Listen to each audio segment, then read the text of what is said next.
There are times in life when you will feel disconnected from everything and everyone. Even the ones you trusted the most will fade into the silence. And you may ask why. Why does it feel like the world is walking away while I'm still standing here, alone? But perhaps it is not the world that left you. Perhaps it is life redirecting you. You see, solitude is not punishment.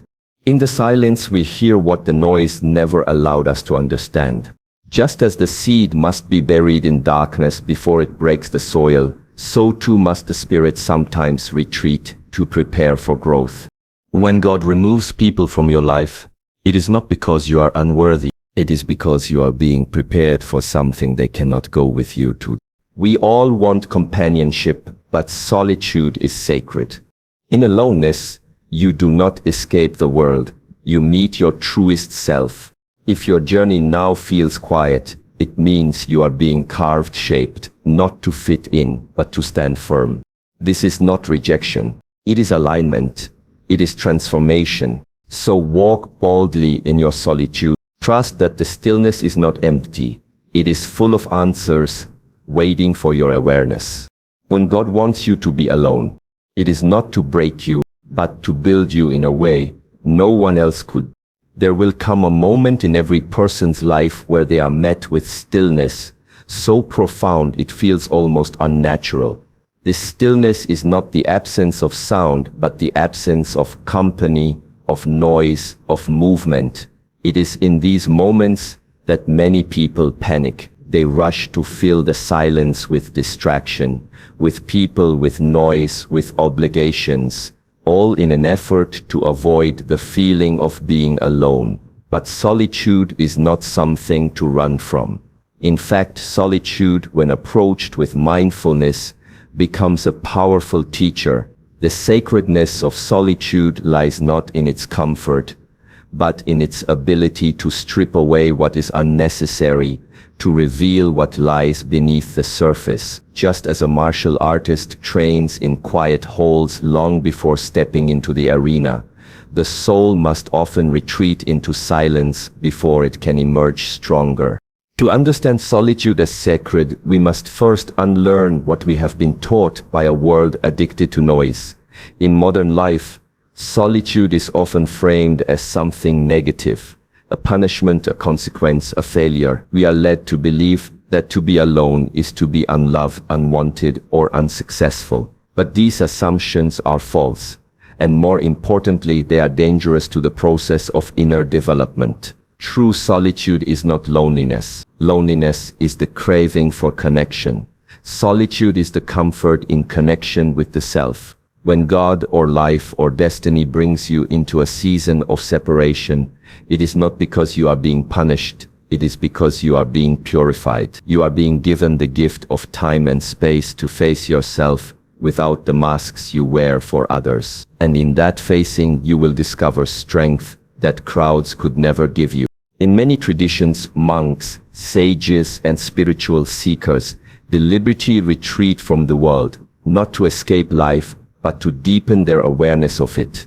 The mountain, the temple, the forest, these are metaphors for the internal space we must all enter when life calls us into solitude. There is a reason why wisdom is almost always born in silence, without the constant noise of opinions, expectations, and comparison.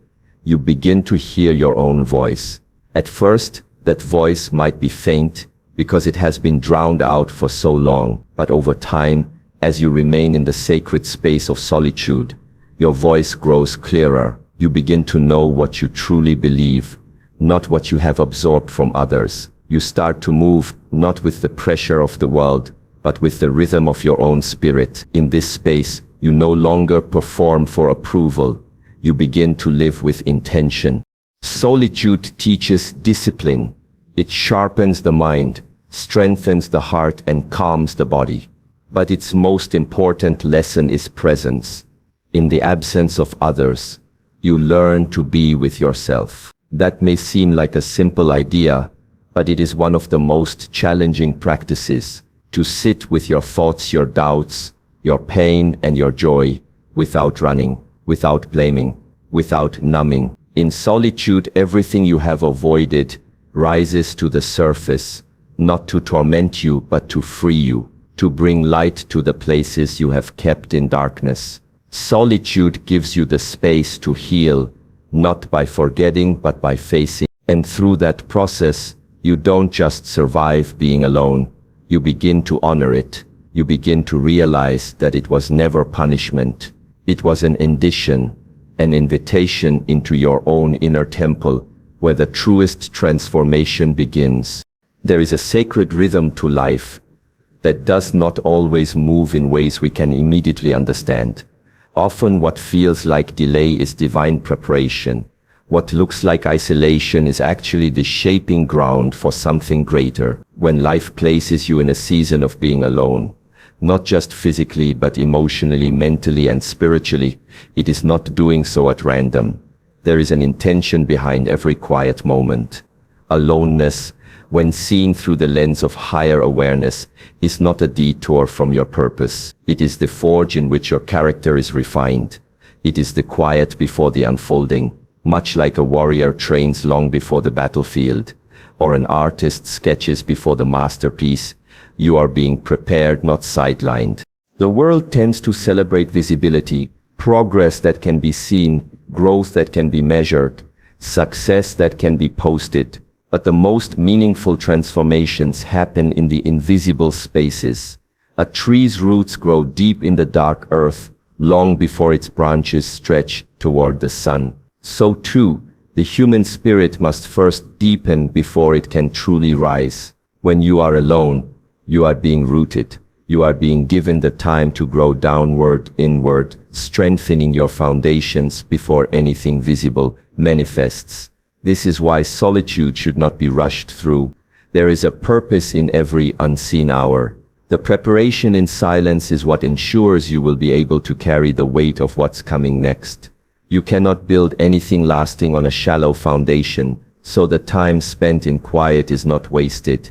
It is anchoring you for impact. It is also in the solitude of preparation that you learn what truly matters to you. When all the voices go quiet and the distractions fall away, you begin to distinguish between desire and calling. This is the difference between ambition and purpose. Many people chase things not because they are aligned with their soul, but because the world has taught them to.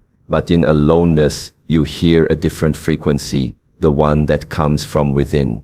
You begin to question, to reflect, to strip away what is false. This self-examination is not always easy, but it is essential. You cannot walk fully into your next chapter, carrying the weight of what no longer belongs, and you won't know what needs to be released until you have spent time in honest, solitary reflection. Furthermore, the period of aloneness allows for clarity of vision. Just as a sculptor sees the statue within the stone, solitude reveals the vision within the soul. The future that once felt unclear starts to take shape. Not because the world changes, but because your inner eyes adjust. What seemed impossible becomes inevitable. Not because of sudden opportunity, but because your internal readiness has caught up with your destiny. God does not delay growth.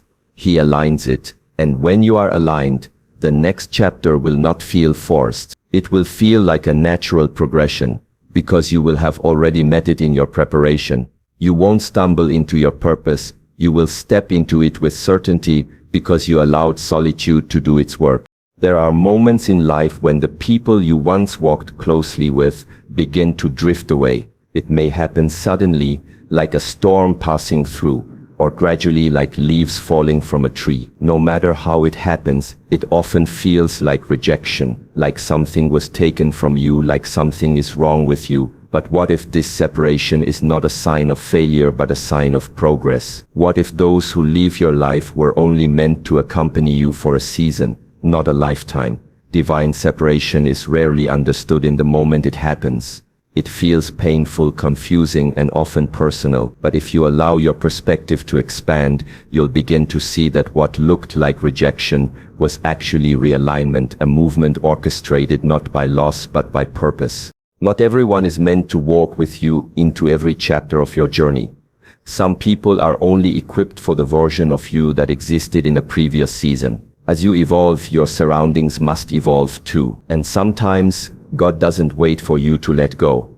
He removes what no longer serves your purpose. It can feel like a betrayal when relationships end, or when familiar paths suddenly become inaccessible. But it's important to understand, what is removed from your life is not always being taken from you, it may be being cleared for you. Divine separation is a spiritual pruning, making space for new growth. A gardener does not hate the plant when he trims the branches, he trims it so it may thrive. In the same way, the people and situations falling away from your life may be the exact shift needed to bring you into alignment with your higher calling. Often we try to hold on to what God is trying to remove. We cling to relationships out of comfort, to communities out of fear, to roles and identities that no longer reflect who we're becoming. And in doing so, we resist alignment. Rejection stings when we don't understand its purpose. But when you realize that some connections are divinely timed and divinely closed, your posture changes. You stop begging for doors to reopen that were meant to close. You stop interpreting silence as abandonment and begin to see it as space.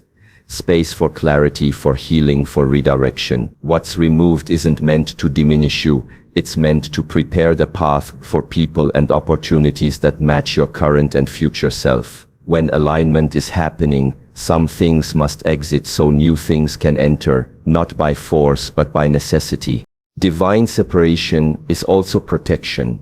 Not every person you love is equipped to walk with you into your becoming. Not every opportunity is designed to carry your purpose. Sometimes God removes people from your life because their presence would delay your growth, blur your clarity, or distract your spirit. You may not understand it now. You may even grieve it deeply. But one day you will look back and realize the people who left did not take your destiny with them. They were not your foundation. They were passengers. And when passengers leave, the journey doesn't stop. It simply gets quieter, more focused, more aligned. The road ahead is not meant for the crowd. It is meant for those who are aligned with your values, your discipline, your vision. So let the separation do its work. It is not the end of connection. It is the beginning of something purer, stronger, and divinely aligned. In a world constantly driven by stimulation, speed, and external validation, stillness can feel foreign, even uncomfortable. Most people are conditioned to associate stillness with stagnation, quietness with emptiness, and solitude with loneliness. But there is a deeper truth beneath these surface assumptions. Stillness is not the absence of activity. It is the presence of awareness. When life brings you into a place where you are no longer surrounded by noise, opinions, and distractions, it is offering you something rare and profound, a mirror to your own soul. In this mirror, you begin to see clearly what was once obscured by the chaos around you. And what you see may not always be pretty or easy to accept, but it is real. Stillness is the space where illusion begins to fade and truth begins to rise. Most of us spend our lives reacting to schedules, to expectations, to relationships, to social pressures. In that state of reaction, the self becomes fragmented, scattered across obligations and roles. We become what others need us to be, often losing touch with who we really are underneath. But when the noise dies down and we are no longer performing for anyone, something extraordinary happens. We are confronted by our raw, unfiltered self. This confrontation is not always pleasant. It may bring up unresolved pain, unmet desires, forgotten dreams, and uncomfortable truths. But it is necessary, because you cannot build an authentic life on a false self, and you cannot meet your purpose while hiding from your reflection. The stillness is not there to judge you. It is there to awaken you, to call you back home. This is why solitude is so sacred in spiritual practice. In martial arts, the practitioner trains alone, not just to master the physical form, but to quiet the mind, to observe the breath, to discipline the spirit. In silence, you begin to notice the patterns of your thoughts, You see how often your mind drifts into fear, comparison, or regret. You observe the stories you tell yourself, some empowering, some limiting. This level of awareness is only possible in stillness. And once you see it, you can begin to change it. You can begin to reshape your internal world, not through external force, but through intentional presence. Stillness becomes your doja, a sacred place of training for the mind and heart. It humbles you, it strengthens you, it introduces you to the parts of yourself that were always there, just hidden beneath the noise. And as the stillness deepens, so does your clarity. Decisions no longer come from panic, but from alignment. Your sense of value is no longer attached to applause, but to integrity. You stop needing to prove and you start learning to be. This is the gift of meeting the self in stillness, the realization that who you are is not dependent on what you do, what you own, or who approves of you. You discover that peace is not something you find in the world. It is something you uncover within, and that discovery cannot happen in the presence of constant movement. It requires space, it requires patience, it requires courage, because the journey inward is the most difficult and the most rewarding. It is in stillness that your highest self speaks, not in loud declarations but in gentle whispers. And when you learn to listen, everything begins to change. There is a quiet strength in the one who no longer fears solitude. To walk boldly in your solitude means to stop resisting the season you are in and instead begin to walk with presence, with purpose, and with dignity through it. Solitude is often misunderstood as something to get through quickly, a temporary hardship before life becomes normal again. But what if this season is not a delay but a divine appointment? What if being alone isn't the storm before the calm, but the sacred ground where your greatest transformation takes root? The one who walks boldly in their solitude doesn't panic at the silence. They listen. They don't beg to be rescued from their stillness. They surrender to it, because they know that growth isn't always loud. Many times, it's invisible, internal, deep. To walk boldly in your solitude means to shift your mindset from resistance to reverence. This means no longer seeing aloneness as something to be ashamed of, but something to honor. It means waking up without the need for validation, and going to sleep without the hunger for outside affirmation. It is in solitude that you begin to detach your identity from the roles you've played or the relationships you've clung to. You realize that who you are, at your core, has nothing to do with who accepts you or walks beside you. That kind of independence is not born in a crowd, it is born in the quiet. And once you have found your center in solitude, no one can take it from you. You become anchored not in ego but in truth, your truth. And in this way, solitude becomes a sanctuary, not a sentence. There is something profoundly empowering about no longer fearing your own company. The world often teaches us to be constantly surrounded by noise, by entertainment, by people, and while connection is vital, it is not everything. When you walk boldly in solitude, you reclaim the parts of yourself that were lost in the crowd. You pick up the dreams you abandoned for the sake of acceptance. You rediscover passions that were buried beneath responsibilities. You start asking different questions. Not what do they think of me, but what do I think of me? That shift is where real change begins. You are no longer living from reaction, but from reflection. You are no longer drifting in life's current. You are walking with intention, even if the path is quiet. The boldness in solitude doesn't come from arrogance. It comes from alignment. It's a quiet confidence, the kind that says, even if no one sees me right now, I am still becoming. When you walk boldly through your season of aloneness, you are saying to the world and to yourself that this chapter matters. You're not rushing it, resenting it, or running from it. You are present in it. You understand that solitude is not a punishment, but a preparation ground, a refining fire, a sacred pause before the next movement. And the deeper you lean into that space, the more equipped you will be to walk into your future, not half-formed, not uncertain, but whole, ready, anchored, bold. So, now, pause, take a deep breath, and understand this: the silence around you is not empty, it is sacred. This season of solitude you are walking through is not a mistake. It is not a punishment. It is not because something is wrong with you. It is because something deep within you is ready to be awakened. You are not being rejected by the world. You are being invited by the divine into alignment, into clarity, into transformation. The people who walked away, the doors that closed, the noise that faded, they were all part of the design. They were all necessary for you to finally hear your own voice. This is not the end of your story. It's the beginning of a new chapter. One written not by fear, not by expectation, but by wisdom. Let solitude shape you. Let stillness speak to you. Let your aloneness become your awakening. And when the time comes to step forward again, you will not just walk into your purpose, you will rise into it.